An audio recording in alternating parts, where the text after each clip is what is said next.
Assalamualaikum warahmatullahi wabarakatuh. Rekan kali ini saya sedang berada di rumah kediamannya Kang Dede yang saat ini tim diminta untuk membantu menyelesaikan solusi dari permasalahan yang sekarang ini Kang Dede alami, yaitu sering banyak terjadi hal-hal yang ganjil di kehidupan beliau gitu. Nanti apa saja yang terjadi dan apa saja yang dirasakan, kita tanya langsung saja Kang Dede. Kang Dede, gimana? Apa saja yang selama ini dirasakan dan apa saja tindakan Kang Dede untuk istilahnya menyelesaikan masalah yang Kang Dede alami ini? Apa saja bisa coba ceritain? Ya, yang dirasakan masa ada yang ngikutin terus lagi. Oh, ngerasa ada yang ngikutin gitu. Terus lagi kalau bertanya sama orang pintar, katanya ada misalnya ditumbalkan katanya. Bahasanya dari orang yang pintar itu. Terus udah beberapa kali gitu tanya itu hampir sama jawabannya sama. Jadi itu Kang Dede itu ditumbalkan sama seseorang gitu. Dan yang Kang Dede alamin selain yang kayak ngerasa diikutin gitu ya. Iya. Terus apalagi misalkan kejadian-kejadian di keluarga, apa pernah keganjilan gitu? Ada setahun yang lalu mah itu anak kan tenggelam di kolam, tapi masih untung alhamdulillah masih bisa diselamatkan gitu. Itu teh kronologisnya gimana bisa tenggelam gitu? Apa karena sedang main atau lagi nggak sengaja kecebur atau gimana itu teh Kang? Kayaknya lagi sedang main air gitu, nyuk air kan di kolam. Pas saya lagi tidur, istri lagi di dapur lagi nyuci. Nah, maksudnya yang saya tanyain itu kan, kalau memang ya namanya anak-anak ya Kang ya, pasti aja hal-hal yang kita nggak ingin terjadi pasti bisa aja terjadi, karena namanya anak-anak di luar kendali dia sebetulnya. Kalau ada gerak-gerik atau dia main atau gimana kan, makanya kok bisa itu dianggap sebagai kejadian yang ganjil menurut Kang Dede, yang kejadian anak akang kecebur gitu. Apa itu ditanyakan juga ke orang pintar itu? Iya, itu juga ditanyain sama orang pintar. Jadi kenapa anaknya kecebur itu teh? Jadi kata orang pintar itu kata orang pintar itu ya ada yang ada yang ngikutin, ada yang lemparin gitu. Jadi emang udah lama katanya diikutinnya gitu. Sama makhluk astral gitu ya, yang ya diminta buat jadi tumbal juga berarti ya. Ya gitu. Berarti selain Kang Dede, anaknya juga. Kalau ke istri gimana, atau kalau ke istri mah gitu? Alhamdulillah. Oh, nggak ada hal-hal yang kejadiannya sama istri mah. Nah, itu tadi para kanca kesaksian dari Kang Dede mengenai apa saja hal yang dirasakan, dan nanti kita dan tim akan mencoba ikut membantu. Nah, kali ini kita bersama tim dan juga nanti akan ditemani juga oleh Aang Bentar yang akan menetralisir Kang Dede dan akan mendeteksi apa saja gangguan yang menimpa Kang Dede saat ini, dan nanti bisa dengar langsung dari Aang Bentar yang akan menjelaskan apa saja yang hal-hal yang terjadi ataupun flashback dari kejadian-kejadian yang menimpa Kang Dede selama ini gitu. Dan kita akan insya Allah akan menggunakan sistem netralisir dengan pembacaan ayat suci Al-Quran dan juga teknik ruqyah jari dari tim Sapara Kanca gitu. Simak terus video kali ini tetap di channel Sapara Kanca. Nah, sekarang di tengah-tengah kita sudah ada Ang Bentar yang akan menjelaskan apa saja yang dialami oleh Kang Dede. Mangga Kang. Ya, assalamualaikum warahmatullahi wabarakatuh. Ya, mungkin sesi kali ini, video kali ini tentang ruqyah ya. Dan sebelumnya tadi udah dijelaskan oleh Kang Supri dan Kang Dede apa menjadi masalahnya. Dan saya lihat juga dari residual energi Kang Dede ini memang ada sosok yang negatif residual energinya. Jadi kalau dilihat dari visual ini ada yang mengikuti di Kang Dede ini, dan lumayan energinya sangat besar, sekitar 150 kilo, dan sosoknya ini tinggi besar, jadi ada tanduknya. Ya, kalau misalnya sejenis makhluk-makhluk gini yang mengikuti, biasanya itu ada hubungannya dengan dimensi sosok-sosok seperti tumbal atau pesugihan. Tapi bukan Kang Dedenya yang melakukan ritual seperti itu. Mungkin ada dari faktor eksternal yang memanfaatkan dari sosok Kang Dede ini. Kan tadi Kang Dede sudah menjelaskan beberapa kali ke orang pintar dan hasilnya sama. Dan menurut kami di sini juga kita cek tadi bahwa emang ada di Kang Dede ini dan putranya ya yang paling kecil itu ada. Kalau di Kang Dede ini terus ngikutin di luar, rata-rata jarak 1 meter sampai 3 meter. Jadi sosok ya di luar badan. Jadi sosok makhluk astral ini tidak masuk ke Kang Dede. Ya, asal kita kuat iman, insya Allah kita tidak akan dimasuki atau dihinggapi makhluk-makhluk astral. Dan di sini juga kita akan melakukan ruqyah yang sama, tapi dengan ruqyah syar'i biasa, tapi ada dengan tambahan dengan ruqyah jari'nya.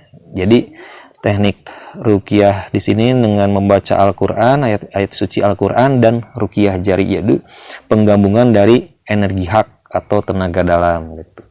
Nah, nanti Kang Supri mungkin yang akan membacakan ayat-ayat suci dan tim kami yang akan menetralisir energi negatif dari Kang Dede sendiri.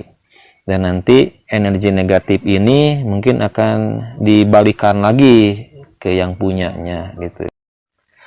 Nah, sekarang Kang Dede coba pindah duduknya ke tengah. Pak Amir di belakang dan Kang Heri nanti duduk sebelah sini, sebelah kanan Kang Dede. Kang Supri di situ ngaji surat Kahfi.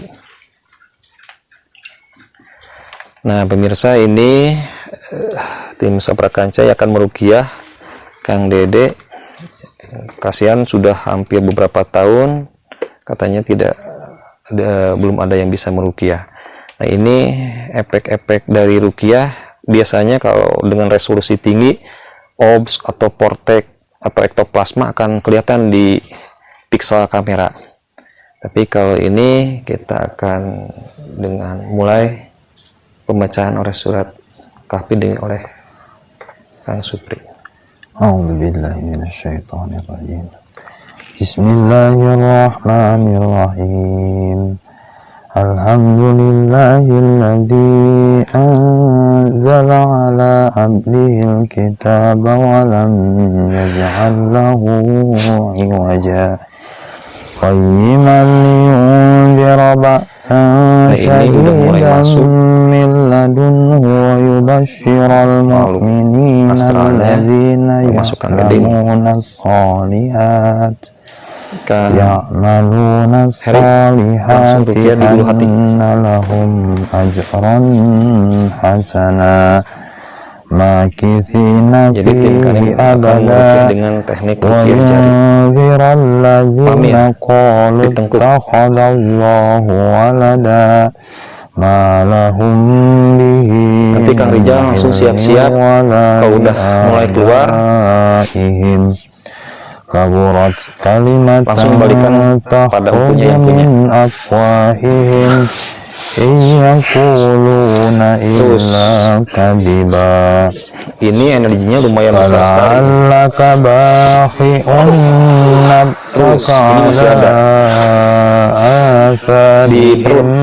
Nah ini udah mau keluar nih setengahnya.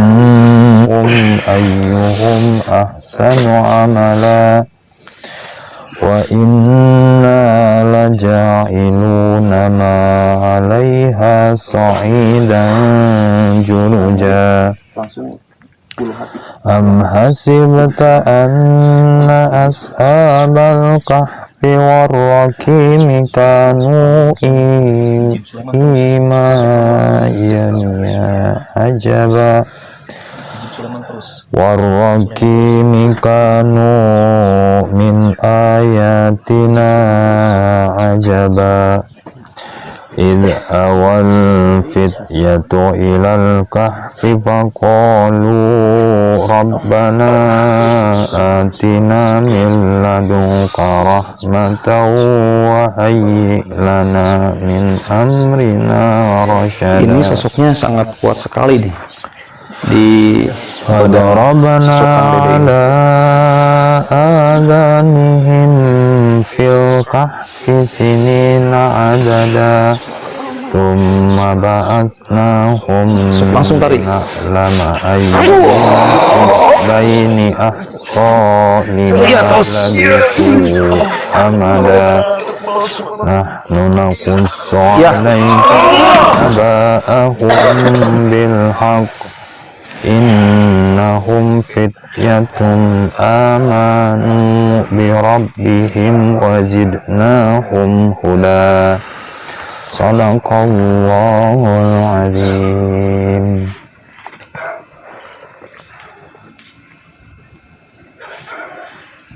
Nah ini pemirsa, ya alhamdulillah barusan setelah dibacakan ayat suci dan diruqyah jari oleh tim Saprakanca, ini sosoknya sangat besar sekali, energinya juga sangat besar sekali.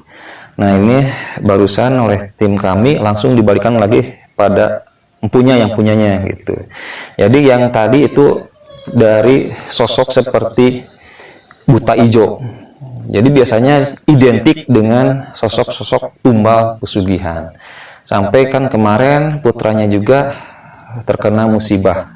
Tapi ini putra dari Kang Dede juga belum kita ruqyah. Mungkin nanti kita akan meruqyah dari putra Kang Dede. Nah sekarang ya alhamdulillah ini auranya udah mulai muncul normal kembali. Ini dari energinya juga udah terlihat ada gelombang elektromagnet.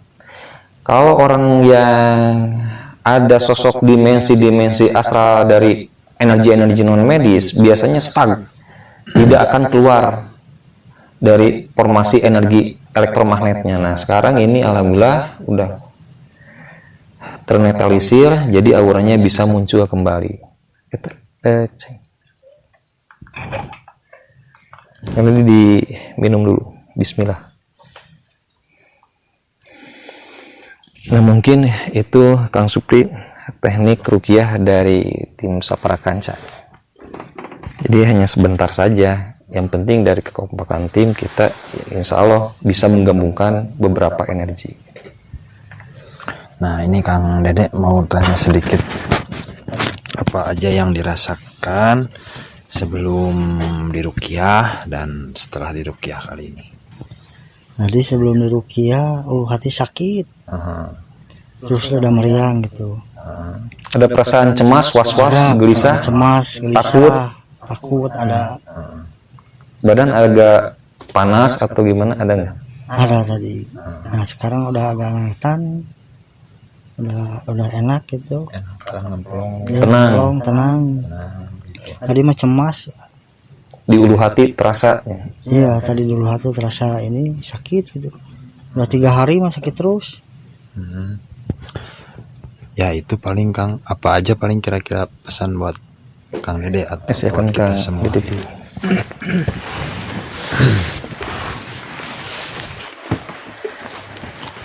Ya buat pemirsa di rumah, agar kita tetap bisa menjaga energi kita tetap stabil, aura kita tetap kuat, ya kita harus sering terutama beribadah kepada Allah. Kita harus yakin bahwa semuanya kekuasaan itu milik Allah Subhanahu wa taala. Jadi kita jangan misalnya punya masalah yang bersifat mistis atau ini, jangan langsung ngambil kesimpulan yang negatif. Nanti akan menjadi sugesti yang sangat fatal kalau misalnya selalu dikaitkan dengan mistis gitu ya. Apalagi kita misalnya banyak bertanya pada orang-orang pintar, kemudian tidak ada solusinya. Nah, nanti itu akan menjadi down mental kita. Itu bisa memblok pikiran kita. Jadi kita tuh seperti was-was, gelisah, itu terus bahkan akan menjadi energi-energi di tubuhnya negatif, dan sarang tempat bisa menjadi sarangnya energi-energi dari makhluk-makhluk astral. Jadi semakin kita cemas, semakin kita banyak energi positif, itu semakin menyedot aura yang negatif. Nah, kan kebetulan tadi juga kenapa kita memakai dengan teknik ruqyah jari. Jadi di sini juga kalau para pemirsa di rumah dengan mengaji atau pakai media seperti bambu kuning atau daun sirih, pakai media-media juga bisa. Itu yang penting energi dari kita meruqyah itu harus cenderung energinya lebih besar daripada energi yang ada di badan kita sendiri atau di tubuh orang lain. Jadi kalau misalnya kita tadi validasi dulu energinya benar enggak, ini Kang Dede itu punya masalah yang bersifat dengan hubungan dengan non medis. Nah, setelah dianalisa tadi emang mungkin di pemirsa juga ada yang bisa melihat. Jadi kita tidak merekayasa, emang tadi ada sosok yang sangat lumayan besar, energinya besar. Nah, kita juga bisa bantu dengan ayat suci dan penggabungan dari tenaga dalam atau energi hak gitu. Jadi kita kalau misalnya mengukur kapasitas ini, dosis ini harus dengan ngaji berapa kali balikan, atau misalnya harus dengan surat apa. Jadi itu kalau misalnya lebih baik harus ada pembimbingnya. Jadi nggak asal-asalan gitu, nggak asal-asalan meruqyah gitu. Jadi kita harus melihat dosis energi negatif ini kapasitasnya sampai berapa kilo, atau sampai listriknya sampai berapa kilowatt getarannya. Nanti kalau udah kapasitasnya bisa kita ketahui, baru kita bisa menjemper dengan surat-surat Al-Quran dan penggabungan dari energi H. Nah, untuk Kang Dede sendiri mungkin apa saja yang kiat-kiat yang buat Kang Dede menjaga gitu ya kondisi Kang Dede yang sekarang udah dinetralisir kayak gini, Kang? Apa saja kira-kira? Kalau pesan dari saya, kita harus punya prinsip, punya pegangan gitu. Jadi kita harus punya yakin bahwa hanya Allah aja yang kuasa. Hanya kita meminta pertolongan segala sesuatu masalah juga hanya Allah saja yang bisa menyelesaikan gitu. Tapi kita juga harus memiliki ya semacam syariatnya. Ya mungkin syariatnya pembimbing, kita juga kan butuh pembimbing. Seperti ustadz adalah guru ngaji yang bisa membimbing akidah kita agar lebih tebal keimanan kita. Atau bisa misalnya Kang Dede setelah itu nomor 1 baru misalnya memiliki pola hidup yang baik lah, berpikir positif gitu hati. Misalnya ini jangan sampai ada omongan dari luar misalnya negatif, kita cemas, was-was, gelisah. Nah, itu yang akan menjadi bom waktu bagi Kang Dede. Gitu. Jadi mesti difilter dulu gitu, jangan ditelan mentah-mentah gitu. Justru ya, Kang. sugesti yang paling bahaya itu sugesti yang negatif gitu. Kalau kita kuat, keimanan kita kuat, ya insya Allah tidak akan berefek apa-apa pada kita. Ya, sekian para kanca sesi ruqyah kita kali ini, dan memohon doanya kepada para kanca juga untuk saudara kita Kang Dede, semoga diberikan kesembuhan oleh Allah Subhanahu wa taala, diberikan kesehatan dan senantiasa lebih meningkatkan lagi iman dan takwa kepada Allah Subhanahu wa taala. Ini ya bagi saya pribadi dan mungkin untuk semuanya juga, kita saling mengingatkan ya Kang Dede ya, saling mengingatkan untuk selalu pasrah, tawakal, tawadu kepada Allah Subhanahu wa taala gitu. Jadi itu para kanca, sekian video kali ini, semoga video ini bermanfaat. Saksikan terus penelusuran tim Sapara Kanca tetap di channel Sapara Kanca. Assalamualaikum warahmatullahi wabarakatuh. Waalaikumsalam warahmatullahi wabarakatuh.